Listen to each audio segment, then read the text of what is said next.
Alors, comment on construit un itinéraire sacramentel? Du coup, comment on construit un itinéraire sacramentel? Construire un itinéraire sacramentel avec les éléments nécessaires à ça. Alors moi, je ne vous dirai pas comment on le fait après concrètement, mais les éléments, je peux vous les dire. Les éléments qu'il faut pour ça. Il faut quoi pour construire un itinéraire sacramentel? Il faut se saisir de sa vie. Il faut se saisir de sa vie. Dans le texte national, le premier point d'appui, c'est la liberté de quelqu'un. Et je pense qu'il faut élargir cette histoire de liberté. Il faut se saisir de sa vie, de son histoire. De son histoire. Il faut du pain. Je veux dire autrement, je veux dire symboliquement. Il faut du pain. Il faut du pain. Il faut quel pain? Il faut le pain de sa vie. Il n'y a pas d'Eucharistie sans pain. Il n'y a pas d'Eucharistie sans pain. L'Eucharistie n'est pas possible sans le pain. Ça ne veut pas dire qu'il ne faut pas qu'il y ait de grosses têtes. Ça veut dire qu'il n'y a pas d'Eucharistie sans vie. Sans la vie des gens. Vous savez ce que c'est une grosse tête, non? Un quignon. Voilà. Quand on dit on ne peut pas dire la messe sans pain, ça ne veut pas dire que... Ça veut dire, bien sûr, qu'il faut qu'il y ait un morceau de pain pour dire la messe. Mais c'est pas ça la signification. La signification, c'est qu'il n'y a pas de vie, il n'y a pas d'Eucharistie sans pain. C'est-à-dire sans se saisir de sa vie. Il prie le pain. Il prie le pain. Pourquoi vous croyez qu'il a marqué « il prie le pain » ? C'est pas pour nous dire qu'il a pris un morceau de pain. Il a marqué « il prie le pain », c'est que ça veut dire quelque chose. Hein. Il prie le pain. Voilà. Il prie le pain. Jésus prie le pain. Ah, quel pain il a pris? Ah, voilà. Quel pain il a pris? Ah, mais voilà, on peut continuer là à réfléchir. Ça, c'est intéressant. Voilà, il prie le pain, etc. Bon. Alors, donc il faut se saisir de sa vie, il faut se saisir de son histoire. Je vais le dire un peu brutalement. Je vais le dire autrement en négatif.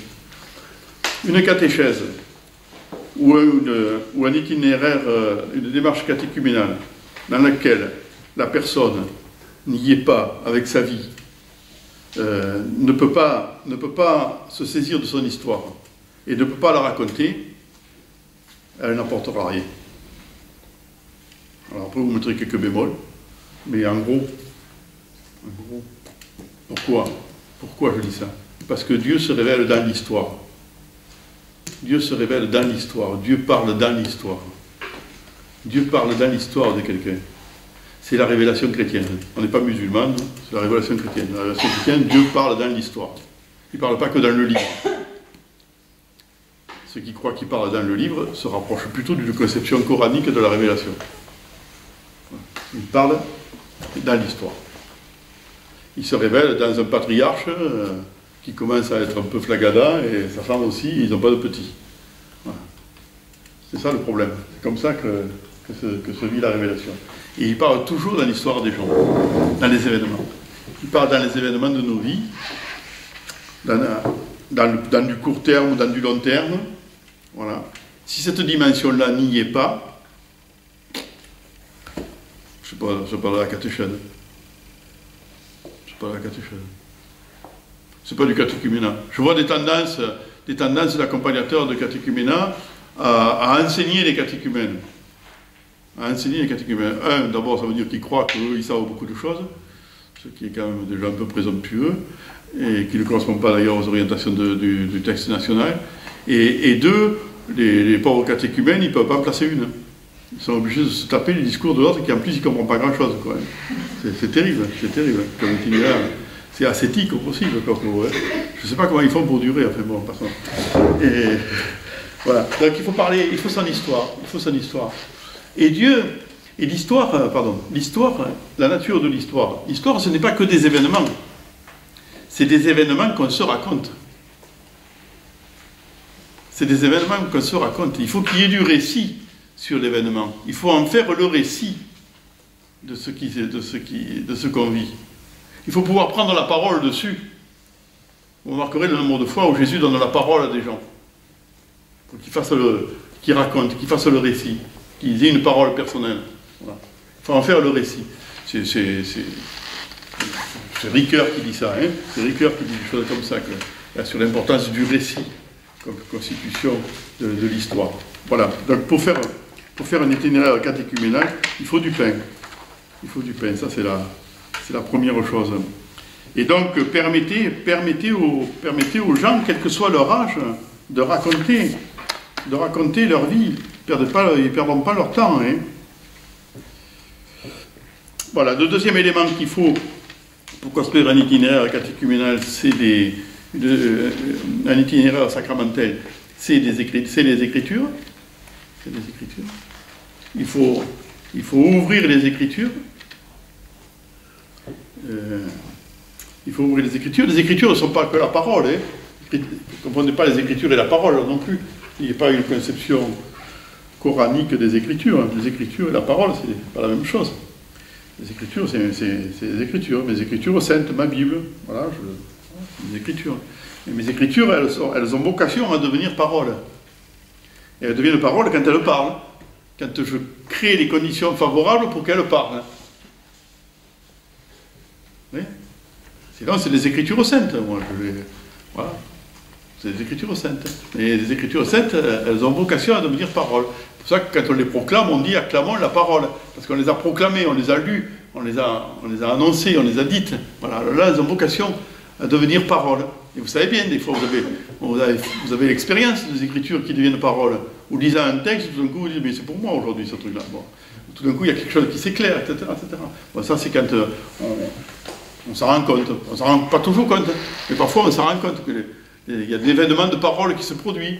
Vous direz volontiers à ce moment-là que les Écritures, que la parole est une lampe pour vos pas, une lumière pour votre route, etc., etc. Voilà, les Écritures.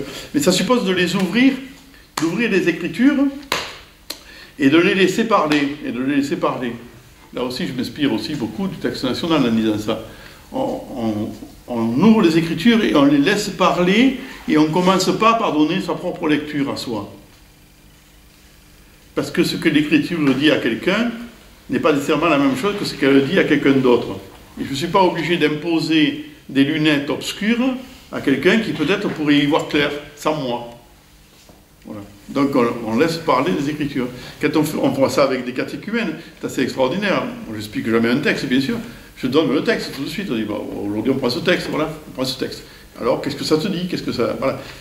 Et les personnes disent des choses que moi j'aurais jamais eu l'idée de dire. Hein. Voilà. Parce que ce texte devient une parole pour eux. Ça ne m'empêchera pas, moi, de dire aussi des choses sur le texte. J'attendrai un peu, je le dirai après. Dire moi aussi, j'avais moi aussi contribué, donner mon apport. Mais il faut laisser les Écritures parler.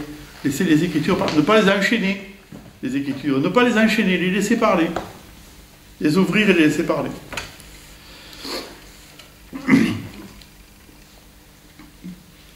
Troisième élément, c'est les rites. Les rites, l'histoire, les Écritures, les rites. Et c'est pareil. Les rites, il faut les laisser parler. Tu étais à la porte de l'église et tu attendais. Et tu as toqué à la porte. Ça ne savait pas dans le rituel, mais on le fait beaucoup aujourd'hui. Tu as toqué à la porte pour entrer. Et on t'a laissé patienter un peu dehors.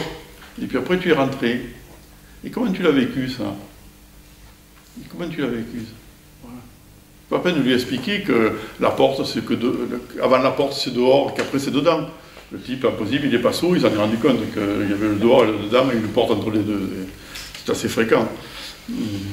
Mais l'expérience que c'est, ça, c'est intéressant d'écouter la personne parler là-dessus.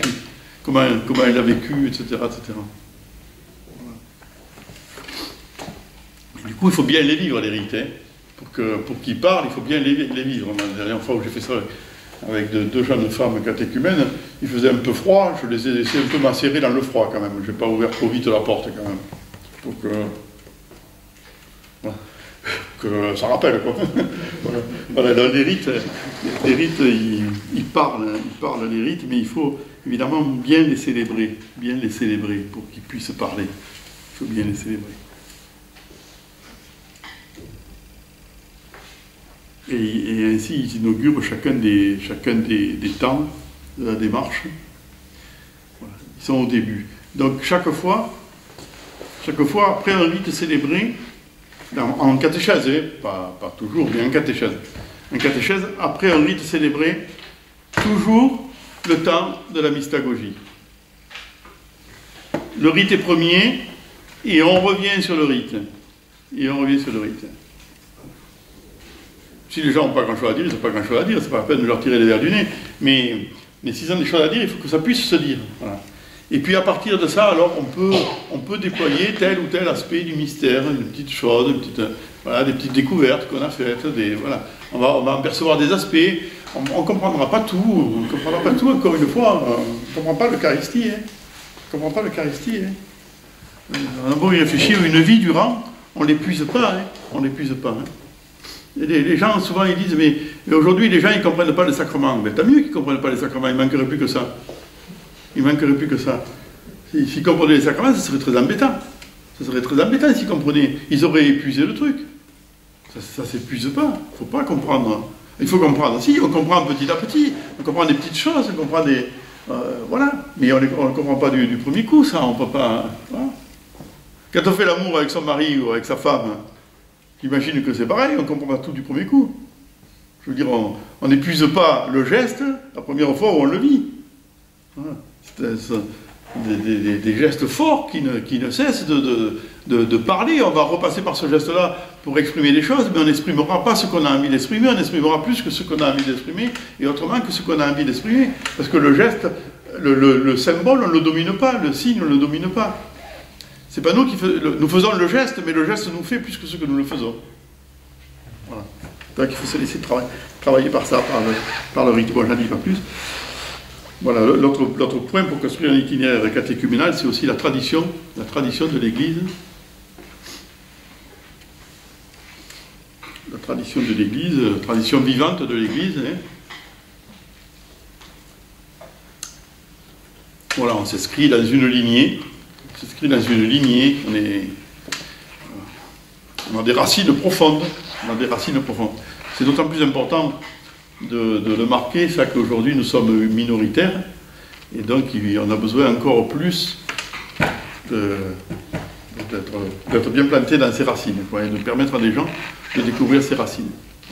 La tradition de l'Église, je vais très vite, on y reviendra si vous voulez, la tradition de l'Église, c'est essentiellement la sainteté. C'est essentiellement la sainteté.